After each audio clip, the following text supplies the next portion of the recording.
703 Underground.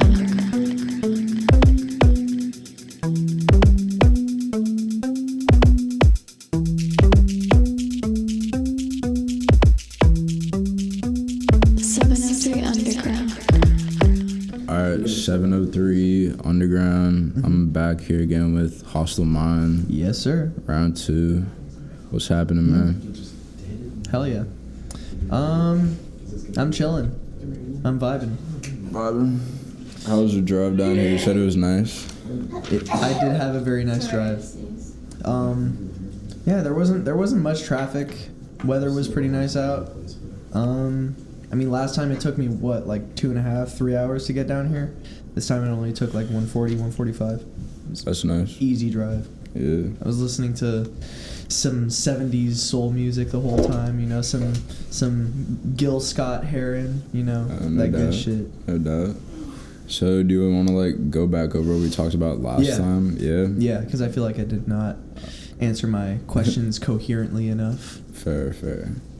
Alright, so first question, like Cannibal Rock from the DMV, like that was your SoundCloud bio the last time. It's like changed a little bit now, but that I would say that I guess categorization that I put myself in was more relevant back then for like the stuff that I was doing, because I was doing much more like straightforward, I guess, hardcore punk, and now I'm sort of mixing that with other genres now. So, I mean, I saw you were gonna ask me about stoner punk. Yeah, that's kind of what I'm doing now. That's where you're moving towards. Yeah, even though that was a cover song. Oh yeah, I covered. So for those who don't know, I covered Green Machine by the band Caius. Trash band. Dude, Caius is some fire. Just playing. Hold on, Jack doesn't have his mic right now. I don't know if you can hear, but he's dissing Caius. I was dissing Caius. Why would you diss them? Well, I don't know who they are.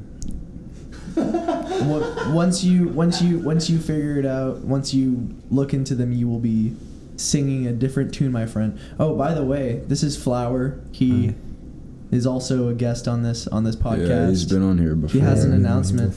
I do have an announcement. Is this the time? Yes, this is the time. Now is your time. Is this the time? All right, and then we'll get back to my questions. Time. Go ahead. Yeah, fuck yeah. Well, today is the only day of a leap year. Yeah. It's true. It's facts. And I'm going to be releasing an album called Anti-Pop Everywhere music is released on March 27th, and this is a full project, full-length album. Yeah, we're just going for something different right now. We're going for some vibey shit. Fuck yeah. Facts. Kind of, yeah, the vibes on this shit. And, well, I mean, if you think about what pop music is and where it stands now, I flipped it on. Like, I'm trying to do my best to, like, flip it on its fucking head, you know? Like, facts. Like, I want to make something that sounds different. And definitely still going in that more of an emo direction, right? So it's definitely gonna have like dark overtone or dark undertones, and the beats aren't necessarily like. Are they all hard. produced by you? Yeah, they're all produced by me. They're not necessarily hard, but like the 808s are definitely punchy, and it's definitely like it definitely hits. You know, it's not like some soft shit. Yeah. Like there's not gonna be any screaming on it. There's not gonna be necessarily any smoked 808s. Damn. Dude, Bob's over here. Bob, my boy Bob over here is like, damn. Like, no distortion. I mean, not like. Not to the point where you can like pick it out. Backyardigans was fucking hard though. I made a beat out of the Backyardigans theme song. Hostage, if you're listening to Crazy. it, you have the exclusive to that as of now, so you should probably do something off on it, because like you have the first dibs on it, and I haven't seen shit, so like let's get on that. But yeah, Anti-Pop, March 27th, dropping on Docked Records everywhere. It's my label. I'm not like a big shot or anything. It's just what I copy. It's just what I publish my music under. Oh, after this is over, you gotta explain to me what's going on with the whole Docked Records thing. It's literally just what I publish my music under, so I don't have to have DistroKid or my distributor like write their own copyright, because then if some shit happens where they're like, oh, by the way, DistroKid is changing our terms, if you dropped anything on here, we own it now. So I release it under my own label just to keep my assets in one place. If the time comes where that makes sense. Sufficient money off. I haven't thought about that. Maybe I should. It just creates kind of like a safety net, because you never know what can happen. But yeah, Anti-Pop, it's March 27th. It's definitely got a full feel to the album. The album is going for a particular mood. It's not just a compilation of songs. Like, I'm writing this. Would you say that it's a concept album? I wouldn't necessarily say it's a concept album, but so no unifying themes? Not necessarily, other than it's definitely going to, tonally, it's definitely going to have a defined sound, which is what I'm going for here. Because I've released one album. It was like one of the first things I dropped, and it was so fucking heavy. Like, it was so stupidly hard. Like, not all of it is available. I'll probably go back and make the rest of that public at some point. But it's called 13, and I did that album I liked because I'm sorry, I'm stealing your interview right now. Yeah, I was gonna say we gotta steer this train back to my fucking. But anyway, Anti-Pop, March 27th. My name is Flowr, and I really think you should listen to it. Yeah, shout that shit out. Cool if you did. Okay, this 703 is my endorsed. So. Listen to that shit. All right, so back to Hostile Mind. Jack, I love you. So. All right, so yeah, stoner punk. I guess that's probably the best way that I could describe my new sound that I'm going for. For those who don't know, I am working on an album currently. Originally, it was going to be an EP. Now it's going to be a full-length album. It's called Monk. Should be dropping sometime this summer. I'm not going to snitch the exact date. Release date. Yeah. But you have one in mind. But I do have one in mind, yes. And how many tracks are we expecting? Or is that confidential? I'm trying to decide right now whether or not I want this to be confidential or not. Maybe you should keep it to yourself, just in case you want to change that. Yeah. Keep it. I'm not snitching that shit. But for everyone who's listening, just know that it's coming, and it will destroy your ear holes. Bet. But yeah, so stoner punk. So, I mean, I originally started out making, like, more hardcore influence stuff, like, I mean, I had a very heavy influence from, like, 80s hardcore bands like Black Flag and Minor Threat and Bad Brains, but also some of the newer bands like Trash Talk and Turnstile. I've been doing that sound for quite a bit, and I'm just kind of trying to move away from that, sort of. Or not necessarily, like, move away from it completely, but I guess combine it with other genres, because I've been, during my gap year, well, over the past 2 years, but specifically during my gap year, I've been branching out to different genres. I've been listening to a lot of, like, shoegaze, some, like, noise rock, but really the biggest... I guess the biggest new change in my musical taste is that I've been listening to a lot of stoner metal. A lot of bands like Belzebong, Sleep, Stone Jesus. Dude, Sleep is so fucking good. Dude, have you listened to Dope Smoker in its entirety? What? Have you listened to Dope Smoker in its entirety? Yes. Oh, my boy put me onto it when I was like 18. It's so fucking good. I've never heard of it. Dope Smoker? Yeah, okay, if you're ever fried as shit, give yourself... So like 24/7. Yeah. Fuck yeah. No, give yourself like set aside a good hour to hour and a half of your day to just sit down and listen to Dope Smoker, like, fried. It's... even listening to it sober is just an experience. What is it like? It's... What's the vibe? It's... It's stoner metal. I mean, I don't know if you listen to. I've never heard of. You've never heard of it. Yeah. It's not that. It's kind of a niche genre. It's not that popular, but But does that have to do with weed? Yes. Okay. Yeah. I mean, it's called. Because I mean, yeah. It's called every time I stoner. think of like a but- vibe type music, I think of like Nick Jenkins. So I guess stupid the Heinzman I guess the best way that I could describe stoner metal is like really slow, very low, tempo. yeah, but also like very down-tuned, like very low-pitched guitars. It's very very heavy. So what are the vocals like? The vocal, it really depends on the band, because some bands have like really melodic vocals with like tons of like reverb and stuff. Is it kind of like literally like some of them just straight fucking scream. I can't sing, so I'm definitely gonna be going the screaming route, like I have for the past few songs I've been doing. So you're gonna steer away from like the teenage lust vibe. Yeah. I'm gonna steer away from, like, I guess the like the SoundCloud rap yeah type stuff. Yo, fuck SoundCloud. Yeah. My only outlet to express. I mean, can we just talk about SoundCloud real quick? Briefly. I mean, SoundCloud to me is like, look, I have a lot of love for SoundCloud rap and like that whole scene. I'm not talking about the scene. I'm talking about the platform itself. Yeah, the platform itself is fire. Just listen. I focus on. So I have a lot of love for that whole scene and that whole genre and all that. But I mean, I'm a rock musician, so I don't exactly have much of a platform. So would you put Bandcamp over SoundCloud? So, 100%. But tons of bands blow up on Bandcamp. For sure.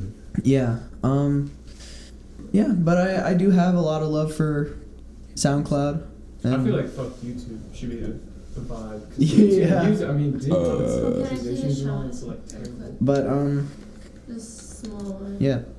And with this album, we're also just trying to focus more on like more mainstream streaming platforms like Spotify, Apple Music, all that stuff. I mean, I'm still gonna post my music on Bandcamp and like stuff like that, but Spotify in particular is definitely the move.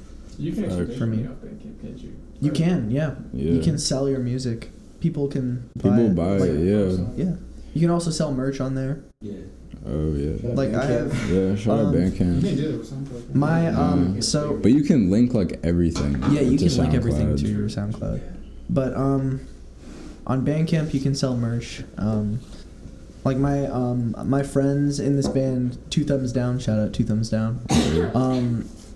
They were selling like cassettes of one of their EPs on Bandcamp, which is fucking dope. Word, yeah. I'd like, at some point, I would like my music to be on like cassette and on vinyl. On vinyl in particular. True. Like, I like getting like newer like emo rap vinyls like Lil Peep and like Tracy Horsehead. Yeah, and plus I just like I like the idea of having just like I guess being able to physically own music in like having it in like a tangible sort of I've been wanting to do cassettes. The thing is, like, I don't have a cassette player, and whenever I like cop bundles like for the cheaper price, it's like, oh, choose like how you want the music, and it's like I have a record player and a stereo system, so like I'm gonna get the vinyl. Yeah, of course. But a cassette would be tough too, because like the artwork on the cassettes are always cool.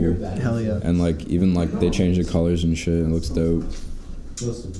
Well, me and my manager. I have a manager now. Oh, you have a manager? Yeah, I'm a fucking manager now. Yeah, shout out to Emma.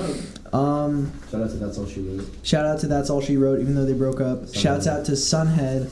Emma, my manager, is the lead singer of Sunhead, which is this fire indie rock band from the DC area.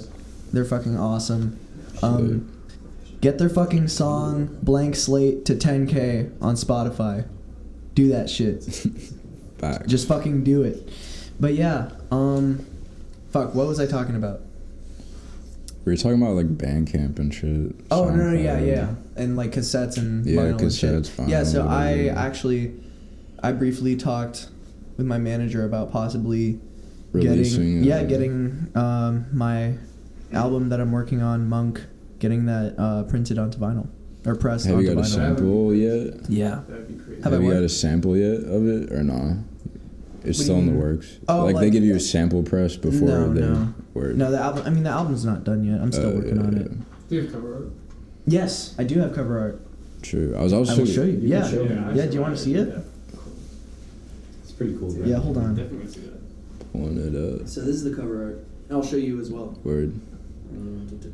Yeah, and I was gonna ask you about like your new Instagram and your like aesthetic. It's like that faded, like Yeah. washed out kind of like blues and purples and pinks. We will talk Yeah. about that in Looks a second. cool. Is it like a vaporwave type aesthetic? Or is Yeah. it not vibrant? Kinda. It's yes and no. Actually, I do kinda- take influence from vaporwave. I've been listening to a lot of vaporwave recently as well. I love the cover art for all vaporwave. I actually That paint pen is like it. It's crazy. I'm actually going to be putting a vaporwave song on my album. Oh shit. I have not yet recorded the main like I guess instrumental for it, but it's definitely an idea that I have in my head That would be that I insane. would love to flesh out. So I really want to. Get some put a crazy visuals vaporwave for on. it too. Yeah. Fuck yeah. I'm also gonna be working on a short film to go along with this album. That's dope. None of that stuff is set in stone, but it's another idea that I really want to explore. Yeah, that sounds sick as fuck. Hell yeah. 1 second, I just gotta find this artwork. Word. Just That's all scrolling. good. Yeah, here it is. That's tough. There's lots of tough shit. That is tough. What do you think? Yeah, that's dope. Isn't that your profile picture for Instagram? Yeah, it was for a little bit. Yeah, that shit's Just hard. because, I don't know. I mean, when I finally announce, like, I guess officially announce, because I did an artwork reveal a while back on my Instagram, but I deleted it because I just wanted to. Yeah, I feel like I saw it. Yeah, I wanted it to be, I guess, more special. Yeah. For when I officially announce like the release date and stuff. But yeah, so I've been moving towards a very different direction in visual aesthetic. I started out with like hand drawn stuff. Yeah, like DIY. yeah, a lot of, the like, DIY dye shit. Yeah, that sort of When you're older. I guess like traditional quote unquote black and white like punk rock. Yeah, like kind on of- Knucklehead. Yeah, on Knucklehead and on shit. like the artwork for Animal. my singles. Like yeah. Yeah. Which looks dope, by the way. Like, Thank you. I fuck with that shit. But I don't know. I just kind of want to move away from that stuff and like explore different mediums, particularly like film and photography Yeah. and stuff. So are you doing all those edits like by yourself, like on Photoshop, or are you getting other people? So for that specific cover, I got really lucky because on Google Photos, sometimes they'll like propose edits for you. Like they'll be like how do you feel about this lighting on your photo, or like whatever. True. But they I've said never used that. Google I Photos is don't know. dope. It saves a lot of space on your phone. True. Yeah, so they sent me one where the background was completely black and white, and I was like, yo, that's fucking cool. So I Yeah. took that shit, and then I used this website called Fixer Mm-hmm. to edit the rest of the colors. Word. Like, because the background was black and white, but I was still in color, so I wanted to make my skin blue and Yeah. like my shirt purple. Facts. Because I just kind of wanted to move towards that newer color scheme anyway. But yeah, that's how the Word. album art came out. I True. definitely would like to start using Photoshop. Or, I'm Lightroom. kind of broke though.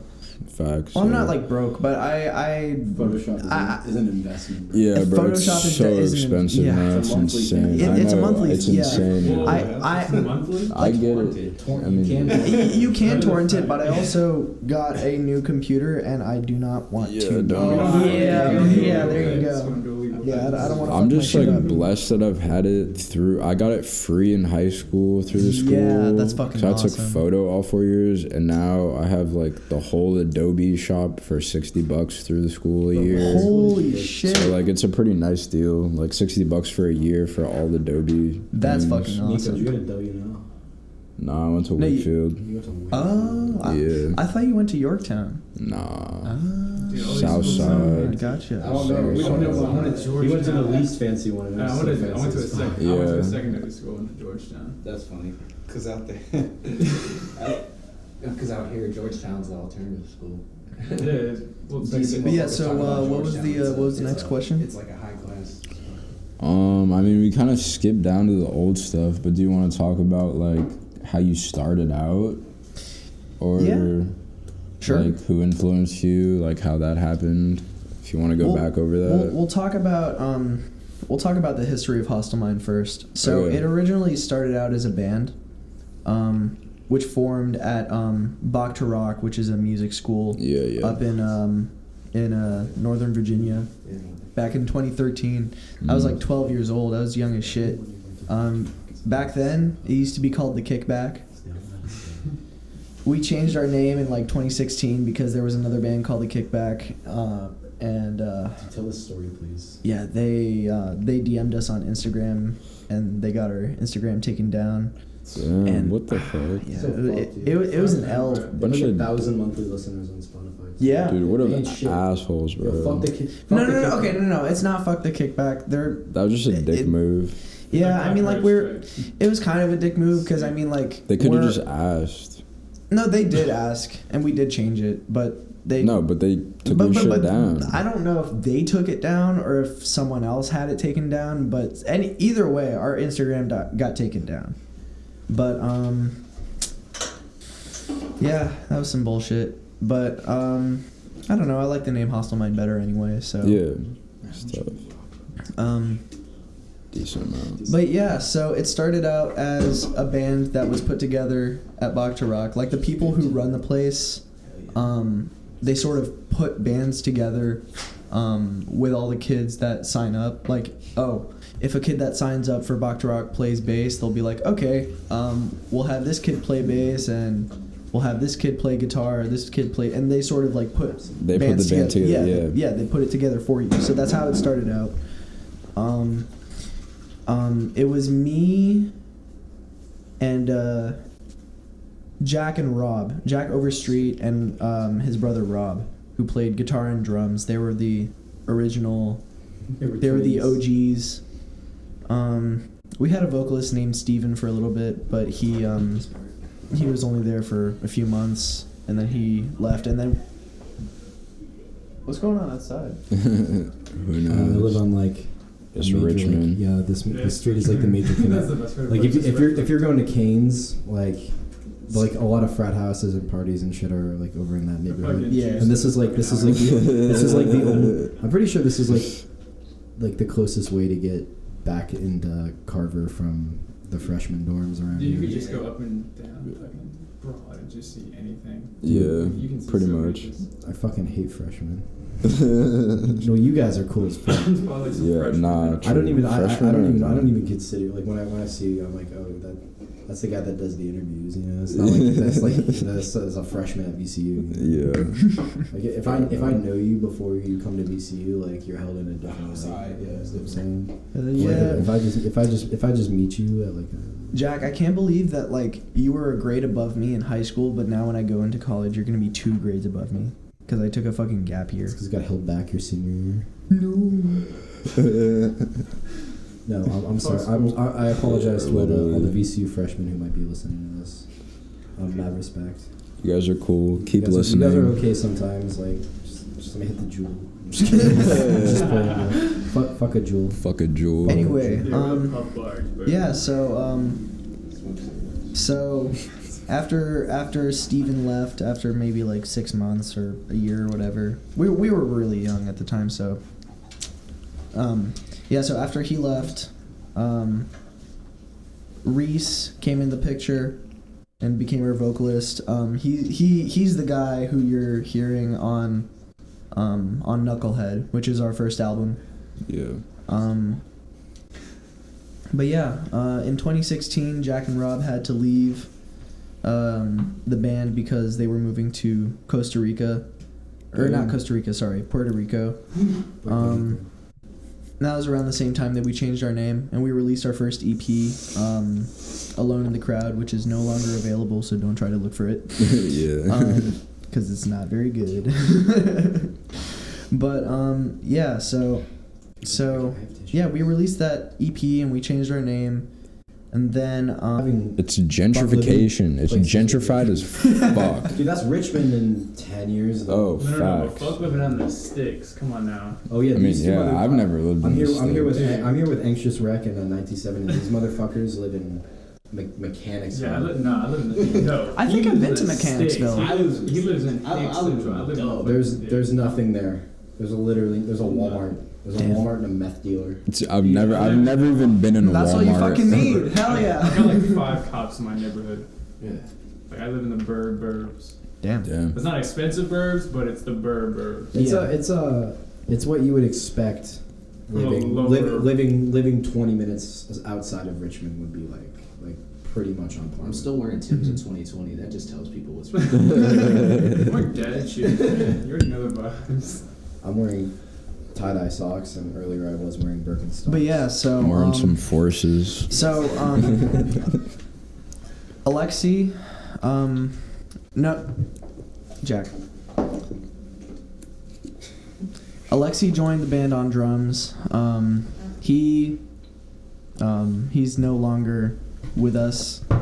No, I'm not saying he didn't die. Oh, okay. I was about to say. I'm saying he's no longer with us, as in like he's not associated with Hostile Mind anymore. But he was Hostile Mind's drummer for a good like 3 years.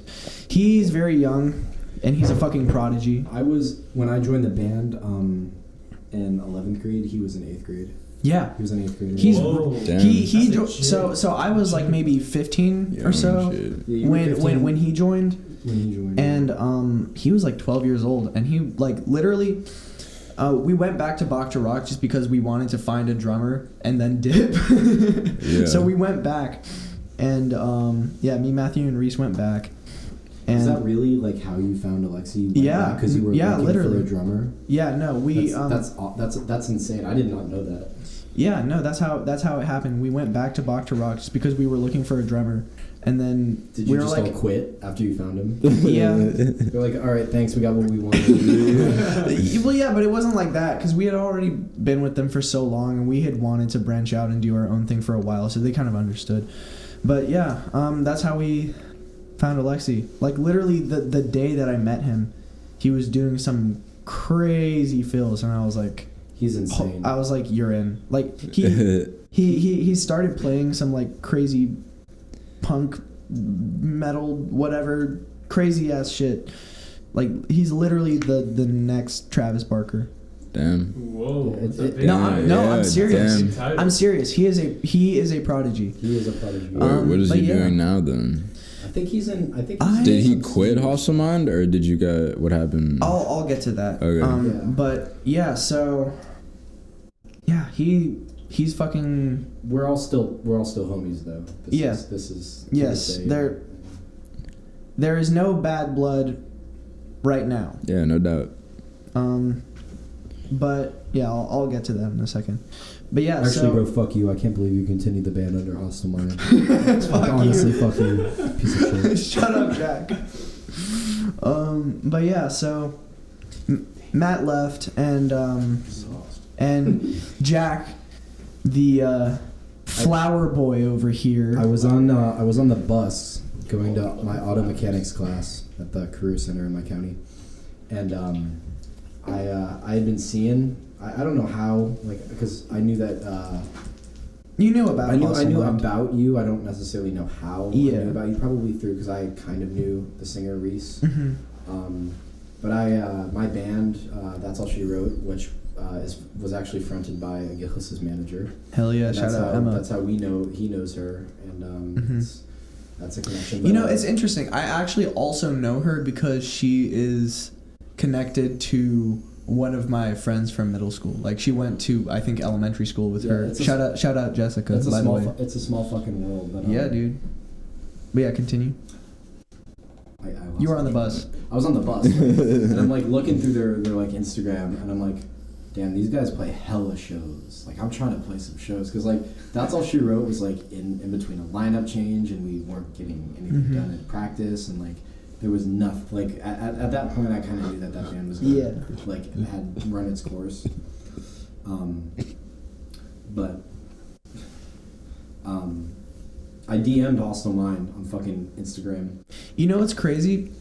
You DM'd us literally right when we were gonna DM you, because we Matthew was still in the band at the time, but since he was living far away, we were like, fuck, we need a second guitarist. So we were like, shit, who do we know that plays guitar? And Reese was like, oh, I know this dude who goes to our school. Full name drop. I'll talk to him. Full name drop. Or you can DM him or whatever. Yeah. And I was like, okay, bet I'll DM him. And then he fucking DM'd us first, and I was like, all right, sweet, perfect. This is worked out perfectly. Yeah, but like you're like, here's like the 2 covers we play. Learn these. And I was like, okay. You're like, we practice on Wednesdays. Here's the address. And I pulled up and like it's like we were the definition of a garage band, bro. We practiced parents, so we practiced at Alexi's house because it was the most central to all of us. Yeah, and it was the best space. So Alexi's parents had built, and because we in the summer it's awful because the AC was also very. Was there? It was a fan. It wasn't AC though. No, they had an AC too. Because I remember how fucking hot it got in that room. Do you remember how hot I remember it getting pretty hot in there during the winter because we would fucking No, we would go outside in the summer and it would dead ass be like cooler out there because we would move around so much. Oh, and we would yeah, facts. Yeah. Because there was a fan, but like when we were jumping and shit, because a Gillis. Oh, dude, here's the thing about a Gillis is that a Gillis goes insanely fucking hard. Like even in the practice space, like I had a pretty I treat that bitch as if I'm like, whenever I'm. We're good. You good? All right, cool. Whenever I'm like practicing with a band, I treat that shit as if I'm like playing a live show. Yeah, so it's fucking annoying. First of all, fuck you. Like it was like literally such a pain in the ass because you would always like jump on my shit. Yeah, right? And I have. I was feeling myself, bro. I have an Avid 11 head rush, but it's basically a Line 6 Helix. It's a giant fucking piece of hardware, a guitar processor. It's like it's so crazy. It's got dude. A touch I remember when you fucking got that thing. Oh my god, dude.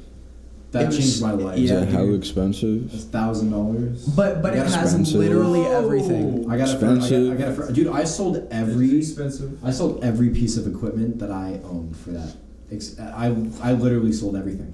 I went through my Reverb, which is like eBay, but only for music stuff. Oh yeah, Reverb. And my total Reverb earnings were like $1,800, and there were like damn 20 items posted, and it was all like expensive shit too. It was like real like shit that people were like trying. Okay, to buy. correct me if I'm wrong, but didn't you use like some of the other 800 to get like Logic or something like that? Is that? Yeah. That was like the same time that you bought Logic? Yeah. And like we started recording in your crib. I did. I used because I got a pretty crazy coupon from Guitar Center. Because so yeah, last customer. So I saved 20%. Off $1,000, $20%. That's fucking good. That's $200. That was enough to get Logic Pro and start recording. Like yeah. And that's like when that's when we started working on Knucklehead. The first song that we recorded off Knucklehead was Shark Week, and then we dropped that shit immediately. But we were jamming you played it for me, and I'm like, let's go fucking record this. And we actually started it on. This was before I had the processor and shit. We started it on GarageBand. And the thing about if you are a GarageBand producer, I will give you some knowledge right now. If you have GarageBand and you have all of your like files saved on GarageBand, Logic Pro seamlessly integrates GarageBand files into their DAW, and like literally all the same plugins, all the same settings. Like it literally it'll because Logic is it's basically GarageBand on fucking steroids. Well, GarageBand is Logic like light. Yeah. Like think about it that way. Like GarageBand is like the like locked version. Yeah, of Logic. you can definitely do a lot more with Logic. Once you get, I might need to upgrade. Might need to upgrade from fucking GarageBand. I will say that's not to say that you can't do anything with GarageBand. Because you can definitely do a lot with GarageBand. If you hold up, Lil, shut up. If you know Come on now. Like if you know how to use GarageBand and like you know all the fucking ins and outs, you can do so much with it. And also if you know all the ins and outs of GarageBand and you're like, damn, I wish I had a little bit more. You get Logic, and you instantly know exactly what you're doing. It's the same interface. It's great. But like GarageBand is like fucking lit. Like Lil Peep mixed all of his vocals in GarageBand. Yeah. Like, 2014, 2015. It was raw, and it was raw as fuck. And like and it sounded good as shit. But he always insists. Like I feel like this is right. I could be wrong because I have no memory of anything anymore. But like, pretty sure that he mixed all of the vocals on all of his songs, bro. Like he was insistent about mixing his own vocals. I had a Peep. Is that yeah, dude. right? Peep used. I don't think he mixed all his vocals. I think he direct like helped mix. Oh, you're talking about. I don't think he like the effects and shit. I don't know. I thought. Oh, okay. So the whole I remember this interview. I know exactly what you're talking about. You know what I'm talking about? Yeah, no, okay. It wasn't him. It was his. It was like no. He was fucking around with his voice. He was fucking around with his voice. And when he put his voice into a mixer, he started he said he pressed a bunch of different keys, and it came out with like this one weird setting for like his vocals. And that was like his main vocals forever. That was it. No, it was a whole ass interview. It was him, Young Goth, and someone else, and it was like this old ass interview. It's okay to cry. That's who it was. Okay, I'm sorry. My Lil Peep knowledge is apparently skewed. Anyway, we all love Lil Peep. Definitely R.I.P. So I remember when we had that first practice when you joined, Jack. Oh shit! Yeah. Dude, okay. There was a fucking like, I don't know what it was. There was an instant like connection there. This was so funny because I had learned In Bloom by Nirvana and like Gravity by Turnstile, which we played a lot. Fucking great song. Dude, Turnstile is like one of the best. I'd say they're the best hardcore band period. I can't comment on that because I am not. You're not a hardcore head. As in modern times. Yes. Yeah. Like they're the best. They're pretty hardcore big band right now. They're pretty big. Dude, they were on tour with So me, Chris, Matt, and Wendigo. Bring Horizon, right? No. Oh, they were on tour with fucking Suicide They were on tour Boys. with Suicide Boys, City Morgue, Denzel Curry, Shakewell, Trash Talk. So sick. Puya was on that tour. Night Lavelle was on that tour. Germ was on that tour. Dude, that's a lot. I mean, not it was like Trish it was like Travis, nine. It was like not 9 Travis acts. Scott. My bad. It was fucking crazy. I remember like the 2 days before you guys were gonna go to that. Like I was like looking at bus tickets and I was like, I don't really listen to like all these, but I fucking wish that I had gone to that. It was one of the fucking craziest shows I've ever been to in my whole life. I would love to see insane. City Morgue. I've seen them twice. They just played here. Oh my god, that shit was fucking crazy. Fuck? The 22nd New was York last City weekend. Kai and all of his gang. They just played here. God damn it. Someone slapped the shit out of So Smooth in the fucking pit. Holy and like shit. I had that video of him saying, "Yo, hold up. Let me have this play for the fucking mic, dude." Damn, how the fuck did I miss this? Nico, you need to keep up every like once a week. Maybe go onto this website called Polestar and search Richmond. Yeah, literally, they just played. What was it? The 22nd. Yeah, they just played The 22nd. So The 22nd. Yeah. Fuck. So, bro, Polestar. Was he wearing the crazy grills? Yes, No, Damn, I don't bro. think he was wearing them. He was wearing like a jumpsuit. and he went to the bathroom because his jumpsuit cut his nipple. He even said, he was like, I was like, yo, my jumpsuit cut my nipple. I'm sorry, I was in the bathroom. Everybody started fucking geeking loudly. He's like, it's not funny. It's not a fucking joke. But yeah, so yeah, you played In Bloom by Nirvana and Gravity by Turnstile. And that was fucking. I remember that first practice distinctly because then you, me, Alexi, and Reese were fucking like just whipping around in your car afterwards, just blasting music in the fucking yeah, it was wintertime. It was in January of like 2017. I don't remember that, but I do remember. I do remember you going. We like went outside because it got so hot. We're like, we gotta get the fuck out of this room. Yeah.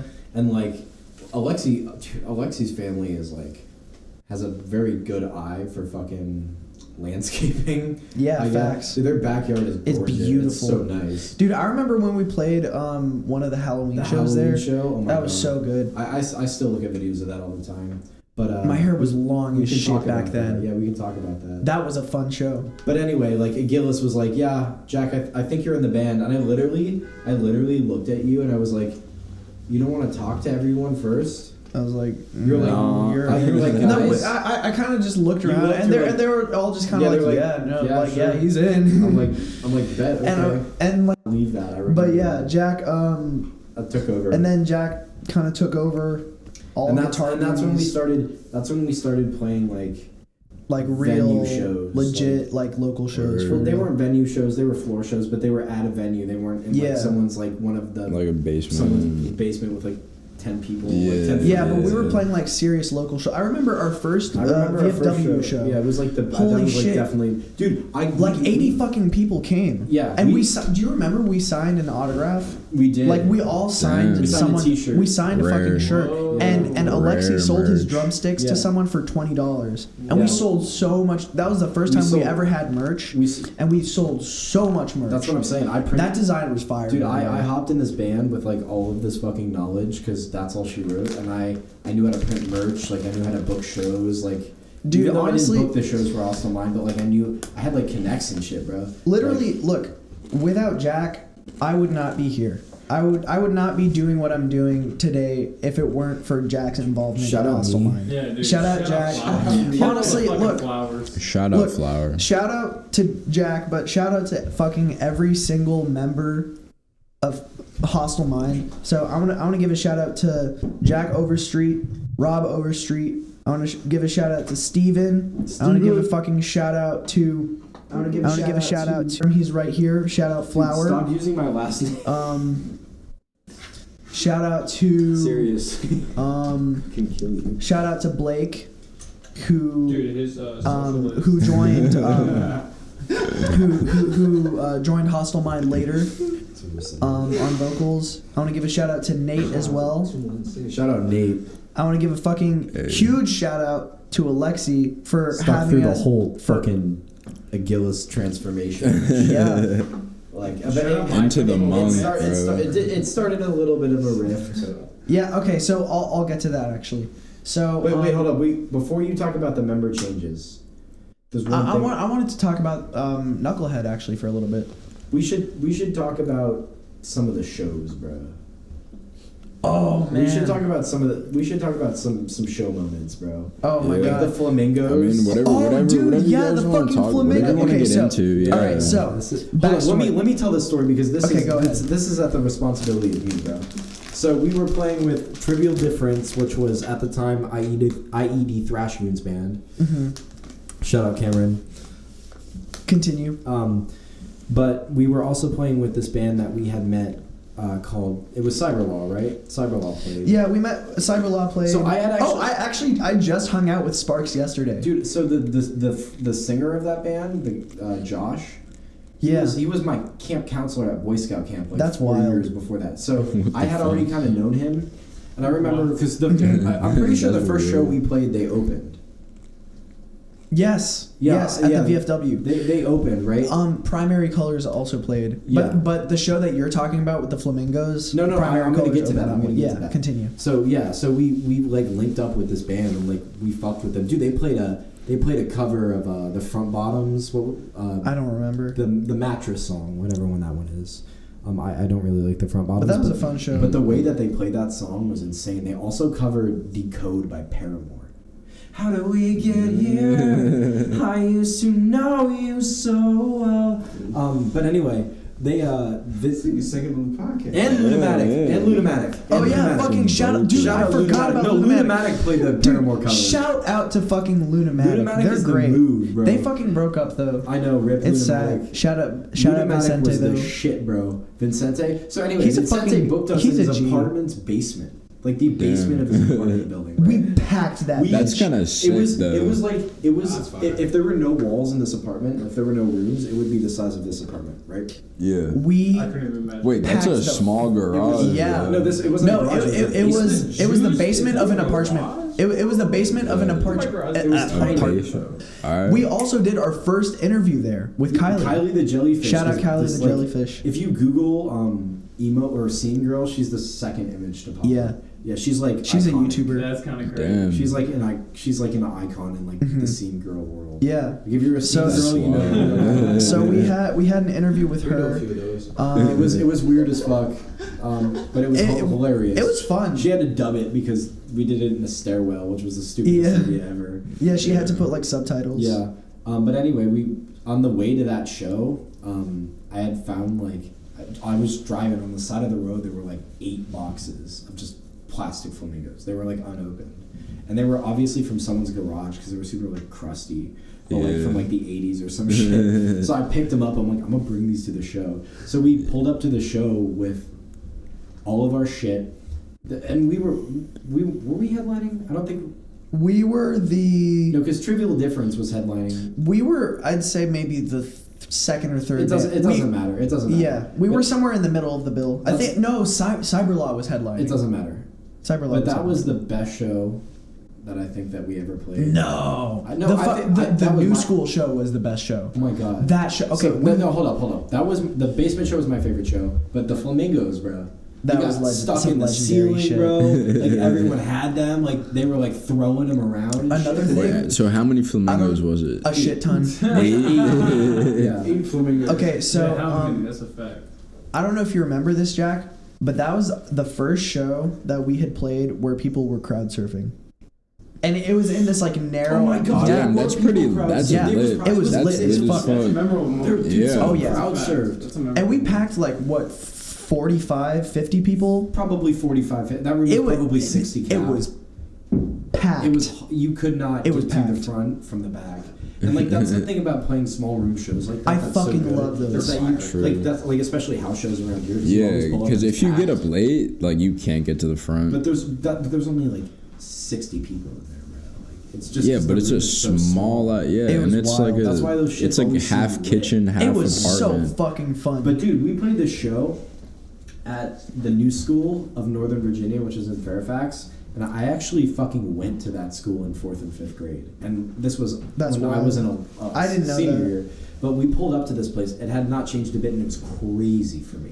Because I had gone there for 2 years, bro. Yeah. And I was like, it was like a trip. Because I haven't been back to like my old elementary school that I had been at before that. And I haven't been back to my old middle school. But like going and seeing that shit was wild, bro. But like they had, the people who put this on were like students there. Yeah. And they had us, it was Halo 14. They had us, dude. They're like a fucking crazy metalcore band. Yeah. They had us in like. They fucking covered "Killing in the Name" They by had Rage it- Against the Machine. They had us in Slit. the Black Box Theater, which was, and they built like a little stage because it's just a 4 theater if you know what a Black Box Theater is. But they had built like a stage, and the fucking dude had like gotten like these lights that were, he had like MIDI sends on lights and shit and light shows programmed. Oh this yeah, and fucking shit. Alexi was drumming and he accidentally but whacked I one brought of my them. own lights. He had Oh his yeah, lights, no, he but I fucked brought- up your lighting rig. Alexi fucked up your lighting rig. It was that's fine. right. I had this fucking like stand with like lights on Mhm. them, and they were just Christmas lights. They were like the fat ones, Yeah. right? Yeah. And when he was drumming, he was popping them with his sticks. 'Cause It was he's- wild. Because he's a very very crazy drummer. He Like he was aggressive. popping. He's very The chaotic. glass was getting in his neck and shit. Jesus And, like, Christ.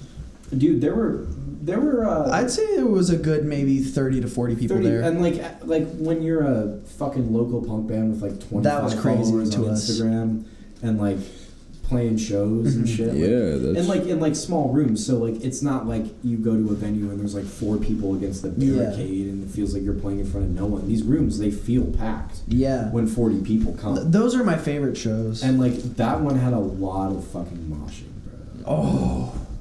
Dude, I still use photos from that show. I know that because you painted an anarchy sign on your. Yeah, dude. Chest, That was the first time I had ever performed shirtless, which is now like a staple of my live performances. I play shirtless now, just because. Well, I like I saw to. that last picture on your Instagram with like the anarchy on your forehead or the hat. Yeah, or I was ski wearing mask. a ski mask. Yeah. Bro, your skin's gotten so much better. Thank you. Yeah, I remember you were like, bro, should I take off my shirt? Pause. Like, I'm so worried about like my back knee, bro. I'm like, nah, bro, do it anyway. Who fucking cares? Like, yeah, I'm finna kiss you later, bro. That's some real shit. Wait, but for real? Yeah, no. No, I mean, dude, one time, this man's. I'm kidding. It's a joke. Can I tell a fuck shit story about you? Which one? And your spirituality experiences. What? No. Okay, no. Never mind. We'll talk about that another time. Okay, so not on the podcast. Another story. Another time. Halloween show. Which one? The one in the fucking. We've played because we played multiple. I wasn't in the band. I was only in the band for one, bro. Wait, Hostile Mind with me and it was not. You were only in the band for the 2017 one. Yeah, so we played this, and dude, 2017 is like. That at was the same like time, like that, like year that we this is really when people were like listening to music. Yeah. Right. Like this is when Peep was popping off. This is when all that like. And then everybody discovered everything else. And people were into underground music. Yeah. You know, it was like what was cool. That's when we kind of started taking off locally. I'd say. Yeah, I don't like I wouldn't necessarily say taking off. I mean, like the reason that I say that is like. A lot of the connections that I have in the local scene, like a lot of the people that I know, and mind you, I met then. This local scene is tiny. Yes, that's why we got traction in it because it was so small that like if you had even a little buzz, like people were paying attention. Like people knew, and the people that were coming to the shows were the same people. Yeah, like every time that we played a show, we knew that like we could hit up. Yeah. Like we knew that Ricky would show up or Ron would show up. Yeah, probably a good 15 people were like a reliable source of like fanage, you know, to pack that room. Yeah. And like, dude, we played in our Alexis. God, this scene is small. Dude, the scene is, and you don't realize that when you're playing it. Yeah. But like when you look at it from an outside perspective, you're like, it's small. It's like the same like 50 people. But bands break up every like because the shows that we were playing were the shows that like other bands were playing for the first time, and then that band would never play another show. And venues shut down and new ones sprout up all the time. It was like it was constantly it was so fucking. It was crazy for like such a shitty little small tight knit scene, and like. And like because we were consistent with our playing, we played shows at least once a month. I attribute a lot of our consistency to Jack and how fucking productive he was. Yeah, dude. Like I just needed to get like we were the only band that would pull up with a merch table. Yeah. Yeah. Bro, yeah, and people would buy our merch because they're like, oh, I went to a show, I want to wear a T-shirt. Yeah. Because our crowd was we were pulling anywhere from high schoolers to like 30-year-old dudes who wanted to like just kind of fuck shit up, you know? Yeah. And we were playing at VFW, so you could get as drunk as you want and shit as fuck. Yeah. You could go to the bar and buy a beer for like $3. Yeah. Yeah. Oh, I want to give a shout out to Julie. Yeah, shout out Julie Jonas from the VFW. Always making shit happen. She always, dude. The VFW will always have a special place in my heart. This is probably a good transition point. Yes. To like Oh yeah. So wait, hold on. Let's talk about Knucklehead. No, but I want to talk about like because I've noticed this and you've probably hold up. I lost my train of thought. Oh yeah, playing shows as a individual, bro. Oh yeah, are you talking about so much harder to find places that will book you without a band. Yeah. Yeah, it is. As a rap, as Wait, a look at him right now. Never mind. As a solo artist, yeah, it's almost impossible. yeah, as a solo artist, it's so hard to fucking find Yeah. shows because when you play, you can always find shows where bands are playing, right? But if you hop on Yeah. that bill like a Gillis, Mhm. and he's a punk. I'm a solo punk. There's no artist. band. Nobody does that. He just Yeah. Like screams I'm not a rapper. He just screams along. But I'm to his- not a rapper. He screams along to his instrumentals and is Like- doing the same shit that the front man of a punk band would do. There's just no one on stage with him. It's just But me. But when Yeah. you're playing with, Like I have a really strange live setup. you do, So what I do is like can I finish my thought? just give me 1 second. Like so I'll like run my backing tracks through like the speakers, Yeah. and then I'll just fucking scream over my backing tracks, and that's what I do because I don't have yeah. That's what I said. Okay, that's well, what you have to whatever. do. Continue. But when you're on a bill with 4 other bands and people Yeah. are going to see bands and you pull up and you're like, hey, I don't know. I feel like people come off like harder to Yeah. you when they're expecting you to be a band and you're People are definitely a lot less open to not. To the idea to the idea of this. And- of what I'm doing, and it's- which and is it's- and like it's- a solo it's rock hard, artist It's hard to find or a solo people punk in the artist. punk scene that for the type of music that you make, bro. Mm-hmm. Oh shit! Can you just? I'll just answer. Do you have to answer the phone? No. Yes. I can. Yeah, I'll wait. I'll keep talking about the history of Hostile Mind. Alright. So I'd say around like August of 2017, we started working on our debut album, Knucklehead. Yeah. Like Jack said, we. It's fine. Huh? No, Okay. it's Yeah. fine. So we recorded the first song, Shark Week, and dropped that shit as a single for the album, like right off the bat. Long time ago. And we spent a lot of time actually recording a lot of the songs In my room. in bedroom. Jack's room. Yeah, in We my had a really bedroom. DIY. We did half setup of them. going on. We did half of them through GarageBand. Yeah. Half of them through Logic. Literally through Line 6 Pod Farm. Got all our guitar Mhm. tones. Yeah. Shout out Line 6 Pod Farm. Shout But out Facts. if you can get if you are recording guitar, you can get a Line 6 Pod interface. Mhm. $30, and it comes with a license Yeah. for Pod Farm, and that can be like, even though it's not the best, like you can get a good tone out of it. you know? Yeah. And it works for what you needed to do. So that's Mhm. what we were doing. Like, Yeah. just in my fucking bedroom, just laying down shit. And I remember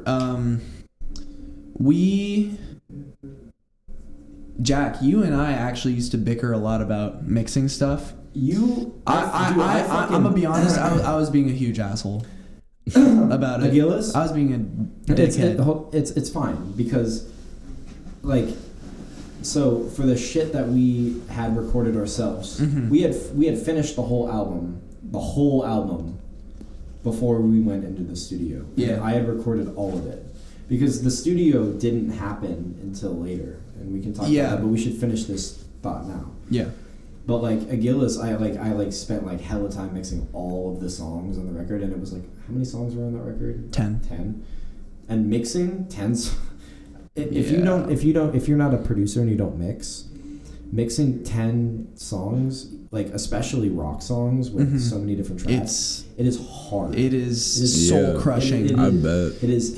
And it takes hours. And I'm only starting to understand that now. Yeah. Now that I'm working on my own album, yeah. And it's It's- the exact same. damn. It's literally the exact same thing with it's for a your album that it was with it is this. a bitch to. Because you're using the same drum Yeah. programs and like the Mhm. same, you know. I have the same setup. Yeah, pretty much. Yeah. Me and Gillis pretty much have the same setup. Yeah. But like, yeah. I sent him the mix, and he basically just responded and said, "Bro, I gotta be honest. Like that sounds like shit." Yeah. I was like, damn. "What?" Like I got pissed, bro. Yeah. And then I eventually just hit him up, and I was like, "Bro," because like. It happened a Yeah, couple more you times were- or you were- something, you and were- then I hit you up. I was like, "Dude, I really think you need to work on like your Yeah. communication." You were like, And like, if you have any legitimate problems with the mixes, you need to you need to voice it in a way that doesn't that doesn't come off as like you trying to I guess like take control like, of it. No, not even or take like control put me of it, down, but just be or like, like instead of being sort like, of, I guess, belittle me. I think I use the example of, Yeah. like, instead of telling me that it sounds like shit, like tell me like the guitars are too quiet. Yeah. Or like, it needs to be yeah, like constructive criticism. Yeah. Yeah. I call it Gillis all the fucking time. If Yeah. I need constructive criticism. Because I've I know gotten that, a lot I know better that at he it. will tell me. Not Like, to I'm not going to flex, show but- him a finished track and be like, yo, what do you think? Because he's going to be like, I don't really like it, bro. Like, this thing is Yeah. kind of like off for me, and like this thing is off for me. So I'll call him in like the middle of my song and be like, yo, Yeah. what do you think of what this is so far? He's like, change this, turn this up, especially with mixing. Yeah. Like, I sent him like 3 mixes this week. I was Yeah, like, facts. What do you think? Give me notes. Yeah. Like sitting in the library. that's FaceTiming nice, Gillis though. About my mix. Yeah. Dude, I'm telling you, Because Gillis like is, having a good like connection with somebody Mhm. or Yeah. like a group Bro, is like fucking that- really good it's for like all it's, your. It's because it is because of like how he responded to the way that I had mixed Knucklehead, Yeah. and it felt personal to me at the time. Yeah. But like now that I know that like I will only like specifically ask for like I want to know like what you think of this part or whatever. Yeah. Yeah, shout out to Gillis for fucking basically Thank you, sir. producing all of my music over FaceTime. Thank you, sir. But yeah, we actually finished. We recorded bass, vocals, and some guitar actually at Inner Ear Studios. Well, hold on. We gotta talk about that real quick. Yeah. We finished this album, right? Like completely done, Mhm. and we had come to an agreement Yeah, on where on the the mix mixes, was yeah. at, and we were getting ready to release it. Oh shit! This is why we delayed the release. Of Yeah. Knucklehead. So we were getting ready to release it, and I had done my lined up my senior experience to be done at Inner Ear Recording Studios, which is it's like an Internship program, yeah. Well, Sort Inner of. Ear Recording Studios is The punk studio. like Fugazi, they're Mark- Oh the shit, that's dope. So I'm a big hardcore fan. I know a lot about, especially DC hardcore. Inner Ear Studios is where Bad Brains recorded some of their shit. Fucking the Teen Idols, Minor Threat, Fugazi. I know the Foo Fighters recorded a couple songs there. Yeah. They are a legendary fucking Jimmy, legendary. Yeah, And it's they're a all legendary It's all studio. Don Zientara, and actually, dude, That's dope this as fuck. interface is the one that he uses personally when he records his Oh own shit. music. Yeah, so that's why I got that. Yeah. So I worked with Don for because when you do senior experience, you get out of school, Yeah. and this is supposed to be your primary thing, right? But Really? I was also working at a photo studio. Damn, that's dope. For me, it was like a class. Really? That I had to do the whole year. It sucked. Fuck But it was that. lit because it turned out to be this, but it also kind of sucked. Dude, my fucking senior experience started like a month before school got out. The fuck? Mine was a whole year. Fuck that. Yeah. Fuck that. Yeah. But Dude, it was like, that's it wild. sucked, but it got me like connections and it started this. It is lit. Well, I mean, yeah, that's Which at was least like, something yeah. good came out of it, Yeah. you know? But like, I mean, you got something out of it this for shit sure. I was excited, bro. Yeah. And we're gonna talk about what happened to that excitement at the end of this experience, because Gillis can agree our feelings on what happened with what we ended up with. So anyway, Yeah. Anyway. Yeah. But okay, let's not throw anyone under we're the not gonna bus. we're not gonna name name names. we're not gonna name drop, bro. Fuck that. Yeah. But so I talked to Don and I was like, what can we do? He's like, you can like help me record bands, and I was like, I play in a band, like some shit, and I was just telling him about myself, and he's like, damn. He's like, yeah, we just recorded a record. He's like, would you like I have a student here. And dude, he's like, I have a student here. If you wanted, you could write your hours off and come, and he'll record your band for free because this is what he needs as experience. Oh shit. So you win, he wins, and I win. Yeah. I'm like, damn. he's like, in this It was a situation, triple win situation. literally Yeah, everyone Jesus. fucking wins. And I was like, Damn. really? Yeah, that's insane. And initially, dude, he told me he was gonna mix it. Yeah. Yeah. And then I brought it up, and he was like, "You gotta pay me." Yeah. Yeah. Yeah. And I was like, "Fuck." Bro, I remember Jack fucking texted, because I remember I was listening to so much Fugazi and Minor Threat at the time. Always pulling up in Minor Threat t-shirts. Like, bro, that's just what I listened to at the time. I was like, just so fucking into it. Because I think I told you at this point that I was doing it there. Like, you knew that. No. You didn't even know I was doing my senior experience there? No, you didn't. You didn't tell me at all. I remember you texted the group chat. You were like, "Y'all trying to record at Inner Ear? Like, I have an internship there, and we can record there for free." I was like, "No, holy shit, dude! I definitely did not." I was probably like, yo. Maybe I wasn't paying attention then. I was probably, dude, because I knew how I wanted to like keep it a surprise for you. Mm-hmm. If I didn't tell you that I was doing my internship there was a reason why. But like, I knew that you were gonna freak the fuck out. I lost my fucking shit. So I was like, oh my god, are we gonna get signed to Discord Records? Holy shit! Oh my god. Dude, I don't even. I was so fucking happy. I don't even think I texted the group chat, bro. I honestly think I called you. Yeah, I think I called you. Did because I was like, this is gonna fucking but like blow your mind. This is gonna literally blow his fucking. Like, I don't think that anything else could have blown his mind as I was so happy because my photo teacher is Arlo's dad. Yeah. And Arlo's stepmom Amanda is Ian Mackay's sister. Yeah. Right. So Arlo's uncle is the like legend. So you're gonna have to edit the shit out of this, bro. Shit. Whatever. Fucking no edits. Sorry, we got there was something happened. We had to pause. Yeah, technical difficulties. It happens, bro. Anyway, he basically gave me a reference because like he was like me and him had like pretty good relationship. Yeah. Like he helped me out with a lot of stuff. Shout out. It was like that teacher you go to for like advice, like no matter what it. Like Mr. B, when I got arrested with like a pound of like weed, he'll be like, okay, like let's talk about it. Yeah, I've met him only a couple times because Arlo's my roommate, but like he's so nice. Like I slept over at his house and he was like, yeah, like whatever's mine is yours. Like he's so nice. It's probably a different story because like you're his son's friend, you know. Yeah. And like the way that he interacts with you needs to be like a little bit. Yeah. I don't know. Maybe that's. I don't know. I've only met him like 2-3 times. Yeah, but we got into the studio and I'm gonna put this mic down now and turn this up because I've been going on. He's been yapping his fucking yapper this whole time. Jack, shut the fuck up, Jack. Jack does not know how to shut his fucking mouth. Anyway, we can do part 3. So yeah, we recorded bass, some guitar, and vocals at Inner Ear Studios. And we weren't happy with the mix that the audio engineer gave us, so we had to push the release date by like I'd say maybe a week or so. Yeah. Before we went into the studio. And did you? Well, we pushed it before we went into the studio, and then we pushed it again after. Yeah. And me and Jack literally sat down. And mixed the whole album just by ourselves. Yeah. Yeah. That's so the version that you hear is the version that me and Jack mixed. So yeah, we released Knucklehead. And before Jack and Reese left the band, because college, we recorded a short 2-song EP called Stress.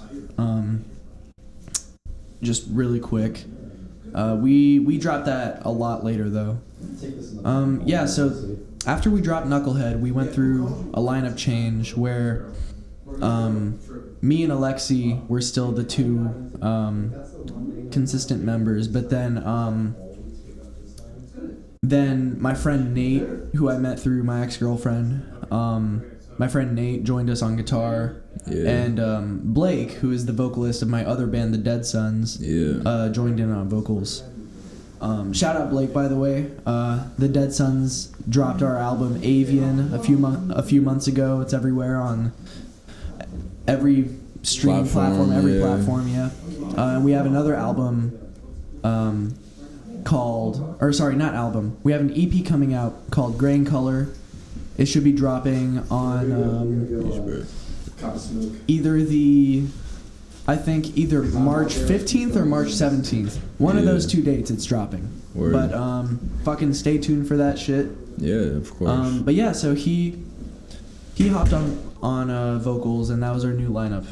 Me, Alexi, Nate, and Blake. We only played one show. The dynamic with that lineup was really different. Like, we weren't as productive. We had a lot of like creative differences. We argued a lot, and we just were not motivated at all. So after a few months, I put the band on hiatus, and I kicked Nate and Blake out amicably. We're still friends. Yeah, because they came through the last time. Yeah.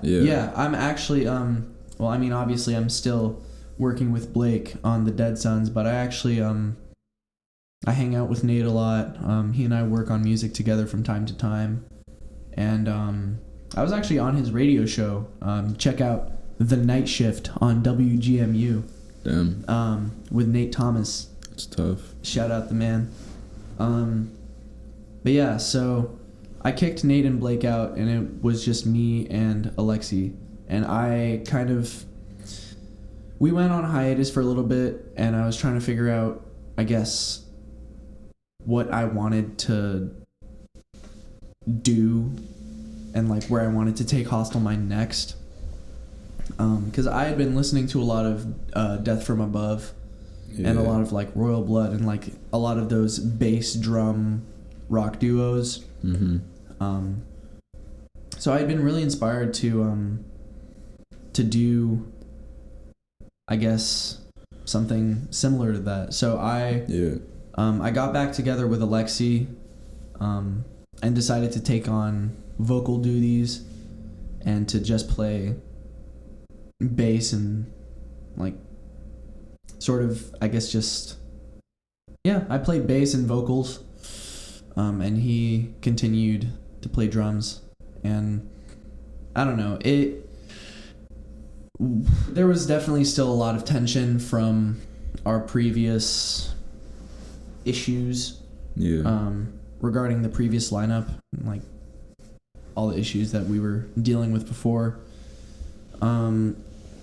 So after about a month of me and Alexi just like having it be just the two of us, we broke up, and I decided to take Hostile Mind on as my solo project. Word. So that brings us to where we are today. Me and Alexi, we're on good terms now. I don't want to like make our problems or whatever, our beef, public, but he and I were sort of beefing for a little bit just because we still had like bad blood from our previous issues, but we're all good now. We're chilling. That's good. He DM'd me the other day actually. But yeah. So now I'm doing this shit solo.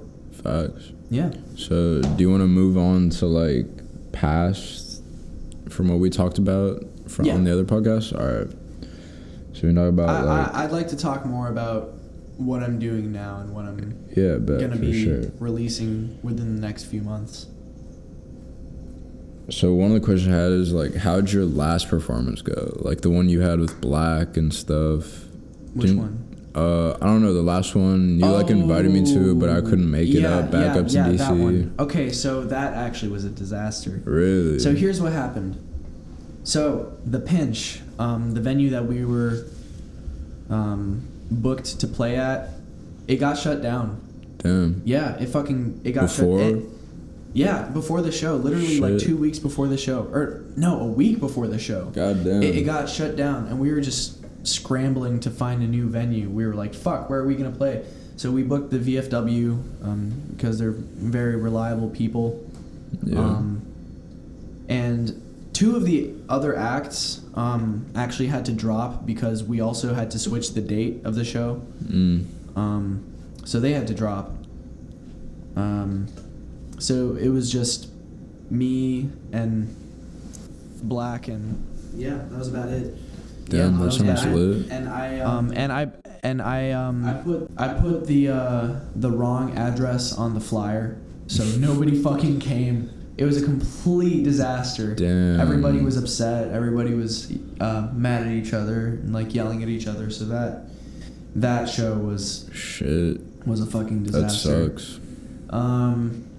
But it's all good because since then I played a couple more shows and I felt, I don't know. And how are those shows? They were a lot of fun. I played at Songbird back in. You played Songbird? Yeah, dude, that shit was fun. That's tough. Yeah, I played Songbird. I played yeah, I played a couple shows since then. Yeah. My favorite recent show has definitely got to be the show that I played back in January, I'd say. I played with my friends Two Thumbs Down, Courage Mother, Faceplant, and Hot Dog Water. We all played this fucking legendary show at the Silver Barn, which sadly got shut down. It was a small like house venue. Yeah. Yeah. But it was a fucking great show. Word. And like, what's your like mindset going into shows? I just... Do you like go blank, or is it just like... I just kind of like... Because like you're straight edge, so you don't... Or kind of straight edge. Yes and no. Sort of. I used to be very hardcore straight edge. Now not so much, but I used to be. Yeah. But I recently have started drinking coffee before my performances, and then I just fucking go ape shit. Of the caffeine. So I sort of... Very bad for your body. Yeah, I mean I don't drink coffee often, but like when I do, Sometimes you need it. when I do, it's before a performance. Yeah. And I just fucking... Blast that shit. Yeah. Like, I don't know. I find that I give a really great performance when I've had, like, I don't know, maybe some black coffee or some, like a couple shots of espresso. Just good to go. An upper of some sort. Yeah. No, I just kind of... Yeah. I sort of lose myself when I'm performing. I don't know what it is. It's this sort of, like... Mind state. Primal... Some sort of, like, primal side of me just kind of comes out. I sort of turn into a fucking... I don't know. I turn into an animal. I don't know. It's this weird... I don't know how to describe it. Monk punk, bro. Yeah, basically. It's... I don't know. But... There's just something about performing that is so special to me. Yeah, like, I bet. I don't know. Facts. I just... Like, I feel like the real me sort of comes out. Yeah. Like on stage. This side of me that I don't show the world.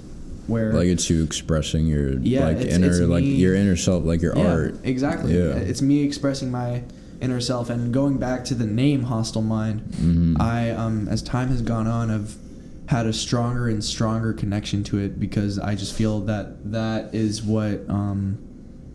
that name, Hostile Mind, is what I guess represents me best. I have a hostile mind.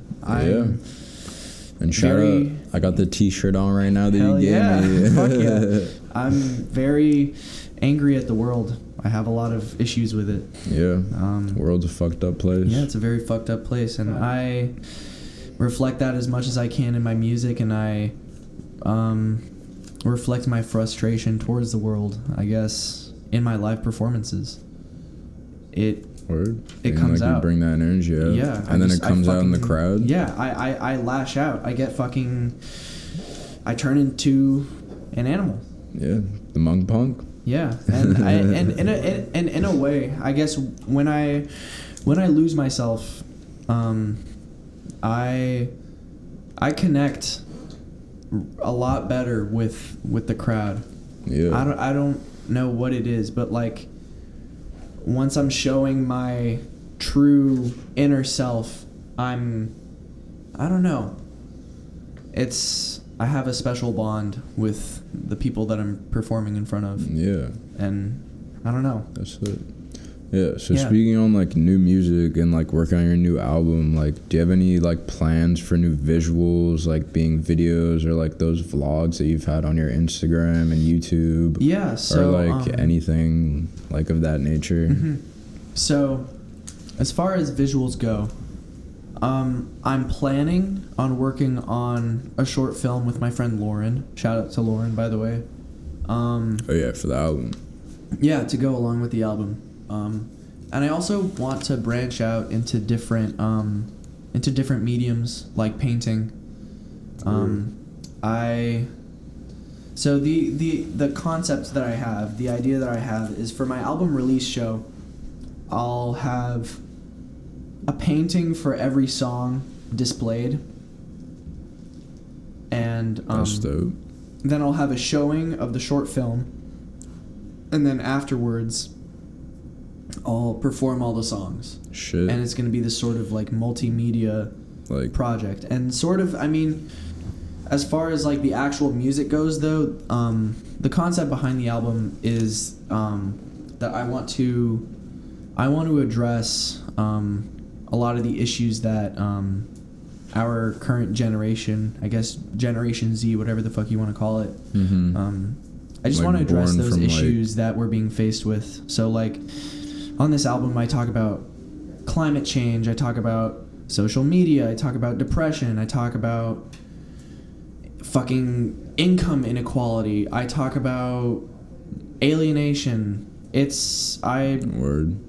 Yeah. So would you say it's kind of political or? Yeah. I mean, it's political, but I don't always come at it with this sort of like traditional like punk rock, like, you know, like fuck the establishment kind of, you know, I guess, yeah, that sort of quote unquote traditional punk rock ethic. I'm trying to, I guess, address these topics in a more mature fashion. Like I'd like to be more sensitive in how I talk about these things. So yeah, like I don't necessarily go at it with an aggressively like negative tone. It's more so I'd say the tone on this album is much more. It's definitely very dark. Yeah. But I sort of address these issues from a much more introspective angle. Yeah, that's dope. Yeah. Yeah, that'd be lit to go to. Yeah. Like, send me the hell Addy yeah. and time and whatever. Yeah. Word. I guess it's sort of. Jack, would you say that Monk is a concept album? I haven't heard Monk. I'll show it to you later, but I don't know. I guess it might be considered a concept album, it might not. I mean, it has a lot of unifying themes, and sonically, it melds together. Word. But I will say, even though it is sonically consistent, at the same time, I do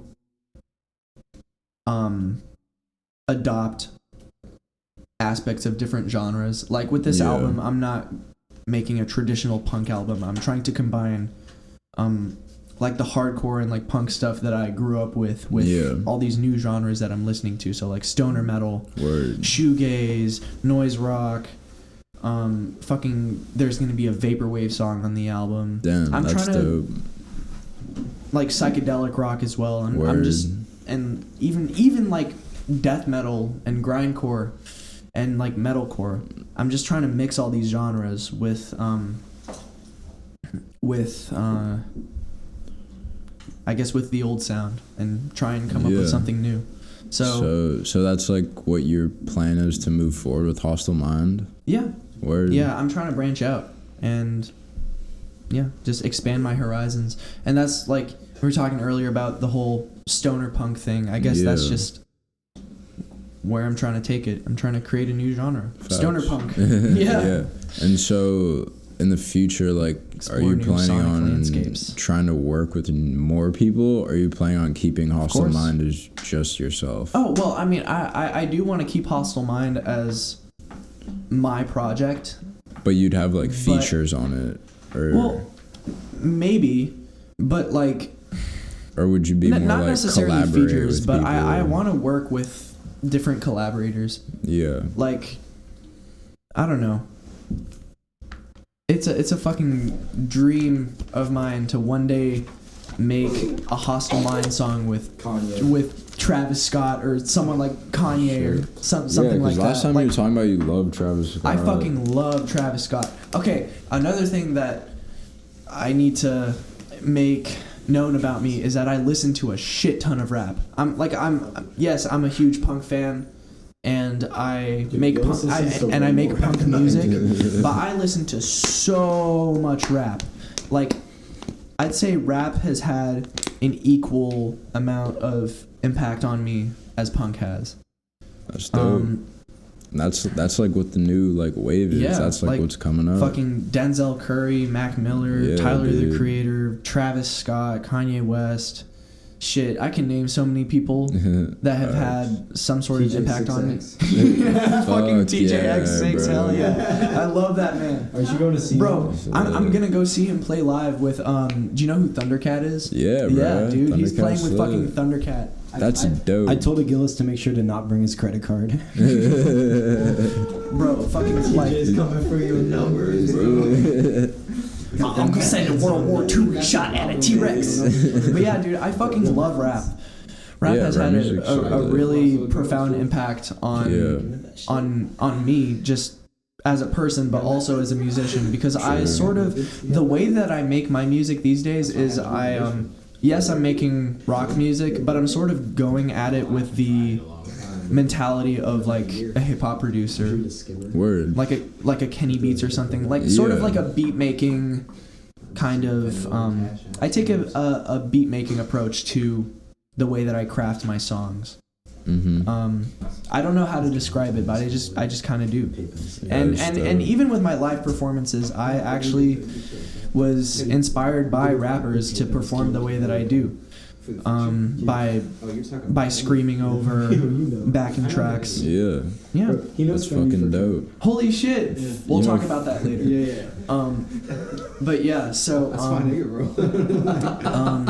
but yeah, so yeah, rap has had really a very profound impact on me. That's dope. Yeah. Alright. Fuck rap So music.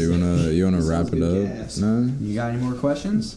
Nah, I'm out of questions. All right. Alright, Cool. we That can do about a wraps part it up. 3 later, if like in the future, a Yeah, couple we'll months from now, Come maybe a to year Bell from Yeah. with now. us tomorrow, bro. Bring this guy. We'll do some shit.